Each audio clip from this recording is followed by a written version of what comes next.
2/3 of Buncombe County now from basically where we stand.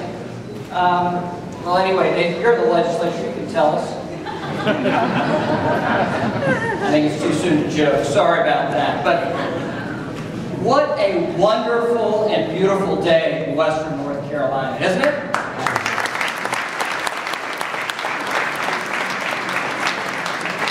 Now, growing up to the west of I-77, as a child, we all knew that according to Raleigh, North Carolina ended at I-77, right?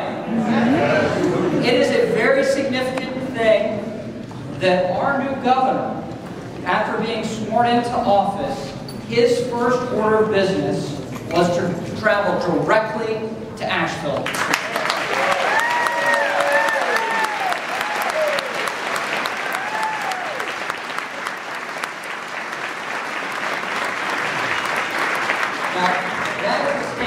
Of Pat's priorities for the state of North Carolina and western North Carolina. He knows we exist. He understands the beauty, the economic potential, and the economic power of western North Carolina. And he knows that Asheville is the hub, the central the central piece for western North Carolina economic and cultural activities. And so it's very significant that we have the governor here this evening. I want to tell you that our new governor is going to bring that customer service-oriented approach to taking care of the folks of North Carolina. It is that type of can-do spirit that a mayor brings to the office of the governor. And it is a high honor that I get the opportunity to welcome our governor here tonight. And I will now hand the program over to a gentleman who served the county very well in the course of 8 years as a county commissioner, and will do an excellent job for us as a state representative in Raleigh, Nathan Ramsey.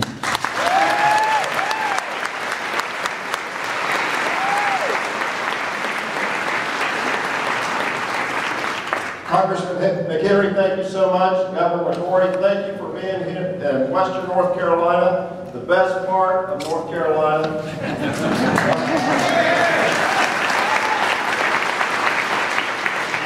I have the distinct honor and privilege of introducing the Mayor of Asheville, Terry Bellamy.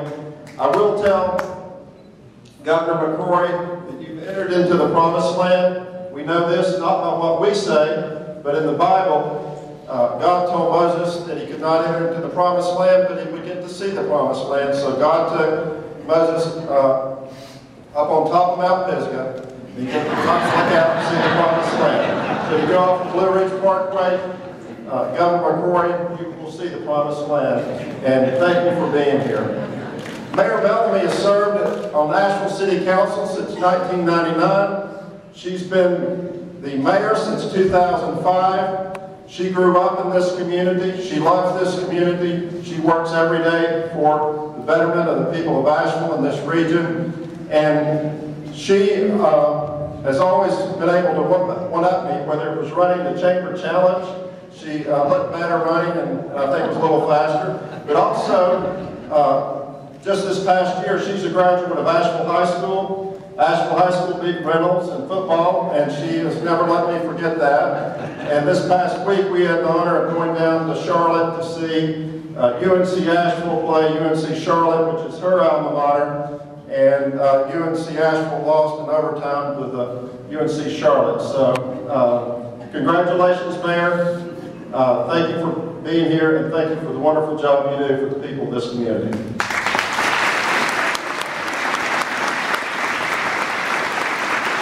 Good evening, everyone. Good evening. Governor McCrory, we'd like to welcome you to Western North Carolina, and I would like to all the elected officials, if you could just wave your hand. We got them from all over Western North Carolina. We wanted you to know that we wanted to be here to celebrate you today. Pat McCrory attended Catawba College in Rowan County. He graduated with degrees in education and political science, then packed his bags for Charlotte and went to work full-time for Duke Energy. A management training program put Pat through a rotation of digging ditches and climbing electric poles, as well as stints in various management jobs, from human resources to economic development. After being inspired to make a difference in the city of Charlotte, Pat threw his hat into a political arena and decided to run for an at-large city council seat and won. He won 2 more times, serving as mayor pro tem in the process. In 1995, Pat was elected mayor of Charlotte and went on to serve a record number 7 terms. The city was on the cusp of an explosion of growth, but it took a visionary leader to help bring Charlotte to the next level and become one of America's greatest cities. Mayor Pat brought together teams of people from both parties and across the public and private sectors, showing great leadership on Charlotte's major issues like economic development, job creation, infrastructure, transportation, public safety, and education. Tens of thousands met new jobs were created during Pat's tenure as mayor in Charlotte. And Charlotte became an economic hub in transportation, banking, manufacturing, energy, and tourism. Pat successfully reduced property taxes as well as the city's crime. It's important to point out a couple of things. It's one thing to talk about Pat's history, but I want to, or read about it, but I want to tell you about 2 things that Pat McCrory did as mayor of Charlotte. One, when the state legislature was looking at how do we deal with gangs and crime within the state of North Carolina, they were wrestling with issues in a way that wasn't appropriate for cities. So Pat called on the mayors from the Major Coalition of Mayors, an organization that he helped create in 2001. And he said, mayors, let's not just talk about the issues, let's show what's happening in Raleigh. Let's show them what's happening in our communities because they're out of touch. And Pat called on our chief of police as well as the mayors. And we caravaned to Charlotte, and then from Charlotte, we went all the way to Raleigh under his leadership. And it was there we got Raleigh to change the process that they were creating for gang legislation, and it was because of his leadership.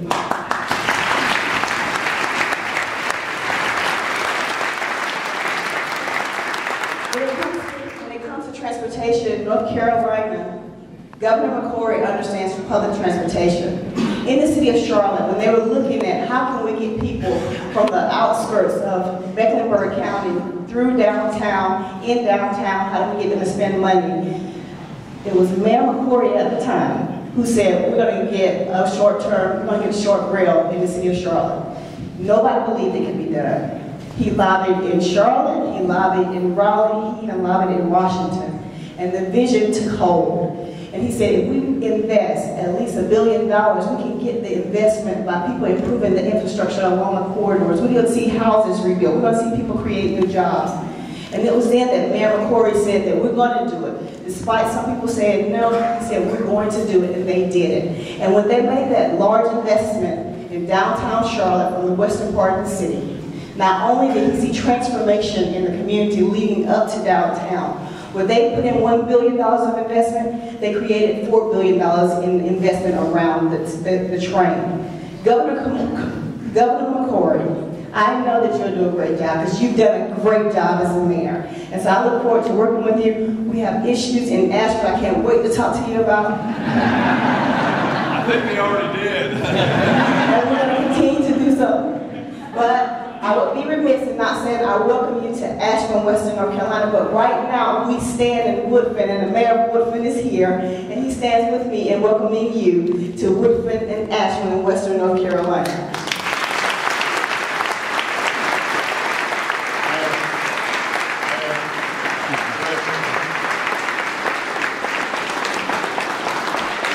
Thank you all very much. All right, I want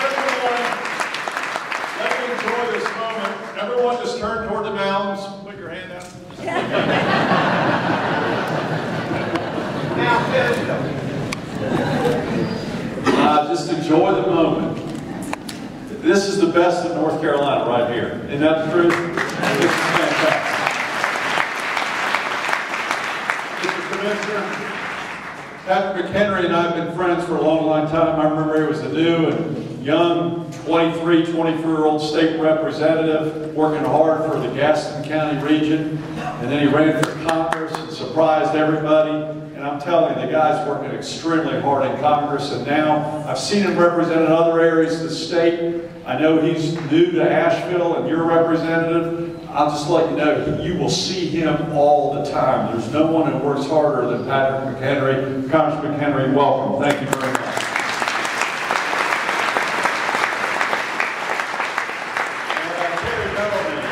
I remember when you were the new up-and-coming mayor in 2005, and I was the old man mayor.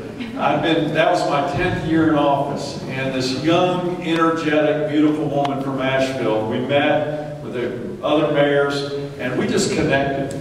We've always had a connection. We've always communicated well together, and I tell you, when she had the courage to come join my caravan to fight gang violence in Raleigh, I'm telling you, she stuck her neck out.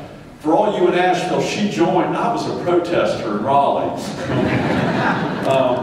We wore our stickers, just like some of you are wearing your stickers to me, showing me tonight on one particular issue. I respect that. I respect dialogue. I respect interaction, as long as that dialogue is respectful and that we're all caring for our state. So thank you very much for coming. Terry, welcome. Thank you very much for your welcome, Mayor. Thank you very much.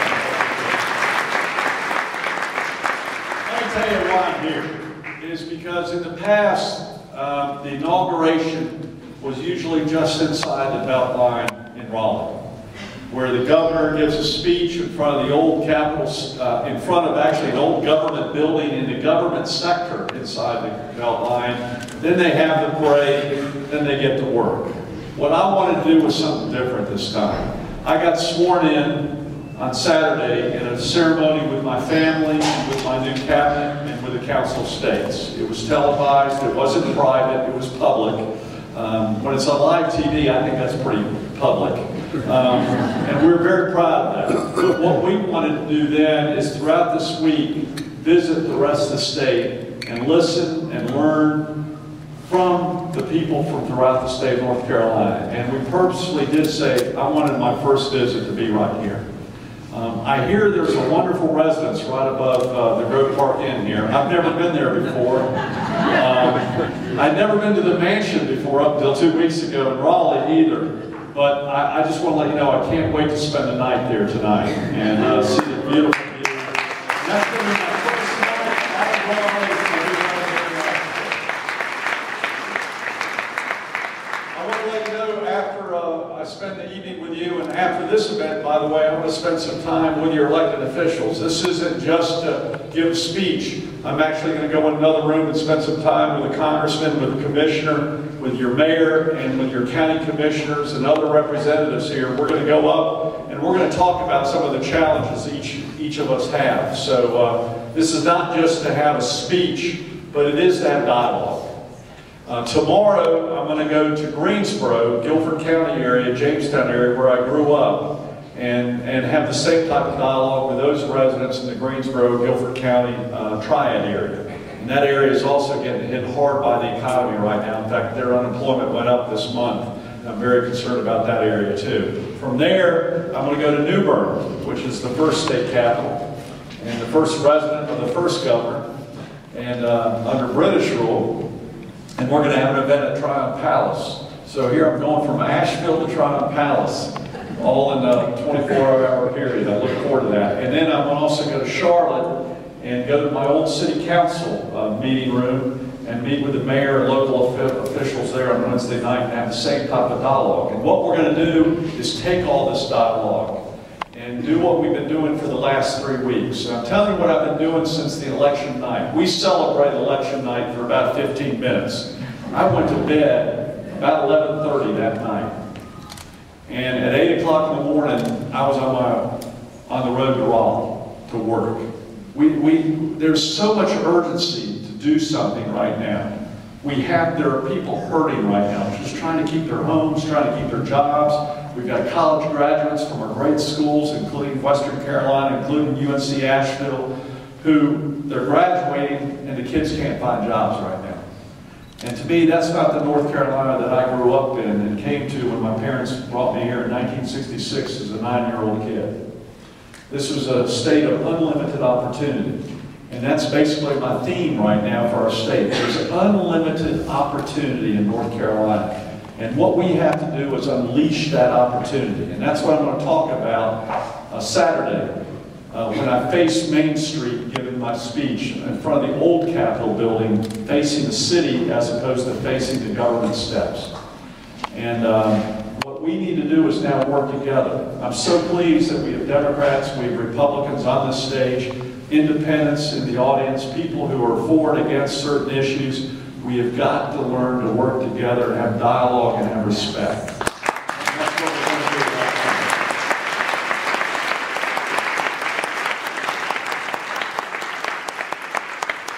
So let me briefly tell you the three things that we've been working on since election night and even all day today until I came here. The first goal was this, that I had to do as the next governor, and that is to find talent to fill my cabinet post and also to fill the governor's staff. And I wanted diverse talent, I wanted political representation from all parties, and I wanted representation from all parts of the state on my cabinet. We have achieved all three goals, but the biggest thing I was looking for was talent. I needed people who could change and fix a broken government and a broken economy in North Carolina. And you know, one of the first things you have to do is recognize that you have a problem. And right now, we have the greatest state in the United States of America, but we've got some serious problems that we have to fix. And I needed to find the talent around me to fix it. I looked for people a lot smarter than me. Now, some people would say that's too low a benchmark, but you know, at least it's a benchmark. And I surrounded myself with some incredible talent. And you know, I picked a Diener secretary who was experienced in both business and the environment. Incredible, incredible talent. I picked a Commerce secretary, Sharon Decker, who many of you know, who lives only an hour from here. And she's going to be our new Commerce secretary. In fact, she lives on top of a beautiful hill in which she faces Stone Mountain, and she can see Stone Mountain. That's our new Commerce secretary. Her passion is helping the rural areas of North Carolina. And I'm telling you, we are going to have an incredible Commerce secretary. She is dynamic, she is smart, she is strong. People won't want to hear from me anymore. They're going to want to hear from Sharon Decker. And I have no problem with that whatsoever. My cabinet secretaries are going to be very visible throughout the state. But what her directive is as Commerce Secretary, is to develop a long-term economic development strategy. We've been going through the files, and the last long-term plan that we can find for an economic development strategy for the state of North Carolina is 1985. 1985 is the last plan that we have found. Any business that only has a plan from 1985 is probably out of business at this point in time. We need to find an integrated plan in which it represents all parts of our state, that understands travel and tourism, that understands manufacturing, that understands transportation, that understands finance, that understands technology. And that's what we're attempting to do, to have all that integrated into one central long-term plan so we can create new jobs, and so our college graduates, our two-year tech graduates, our high school graduates can find jobs and have the same quality of life that we have, that we so much enjoyed here in North Carolina, myself, during the last 40 years that I lived here. The second thing that we've done during the last 3 weeks, I'm telling you, we're putting in about 15 hours, 16 hours a day right now. I had committees set up. Many people from the West were part of these committees, where we're reviewing every single policy, not every single policy, but we're reviewing policies that impact North Carolina right now, both good and bad. And I'm getting recommendations from citizen groups that say these are some policies that are working that you need to expand, and these are some policies that need some immediate revision. And we're doing it with a sense of urgency. And I'm going to be presenting those position papers to the public and everyone else within the next week or two during the month of January. And I'm going to be responding to every one of those policy recommendations. And I'm going to be talking to our state legislators and county commissions, who I'm going to be speaking to in Raleigh in just a couple weeks, and your city council members throughout the state. The third thing we're doing, and it's probably my biggest concern, is operations. I'm going to be very direct with you. I'm going to give you more examples when I speak to the elected officials right now. We've got some real breakdowns in operations, especially when it comes to information systems, communications, efficiencies, and not due to bad people. It's a structural breakdown that's been going on for many, many years, and the recession in 2008 exposed these breakdowns in the operations of state government. And I'm telling you right now, we're going to have to confront them. And we're going to have to step on some toes to fix it. And I'm not going to step on toes to cause pain, because it will be painful, but I'm going to have to step on some toes to get people to stand up and recognize we got some serious problems. And if we don't fix them, we aren't going to have the same quality of life that we enjoyed for the past 50 years and 100 years in North Carolina. And the other thing I'm looking at is across the border in South Carolina or Tennessee or Virginia. I'm not sure I'm pointing the right way. But you're close to all of them. Bill Haslam in Tennessee, he's making major changes in Tennessee. They're looking at their tax system, they're looking at their education system. He's a good friend of mine. He was mayor of Knoxville. I'm competing against Bill Haslam. Nikki Haley in South Carolina. Point towards South Carolina for me here. Back here, no, I'm getting all directions. Y'all are worse than I am. I got all four directions in the audience here.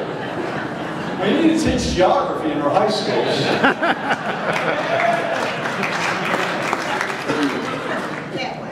That way, according to Mayor. We've got some major issues with Nikki Haley in South Carolina competing with us right across the border. You know, people can move if they want to, if we're not competitive. So I'm borrowing a phrase from my dad when he was a small town city council member in Worthington, Ohio. And that was, we must walk the fine line between continuing our economic prosperity while also protecting the quality of life and environment which brought many of us here. And I think that's the challenge of all leadership right now. Republican, Democrat, mayors, county commissioners, federal congressmen, governors, is we're all trying to walk that fine line by trying to continue and expand our economic prosperity, which we have to do, while also protecting the quality of life and the environment which brought many of us here. Isn't that true for the Asheville area?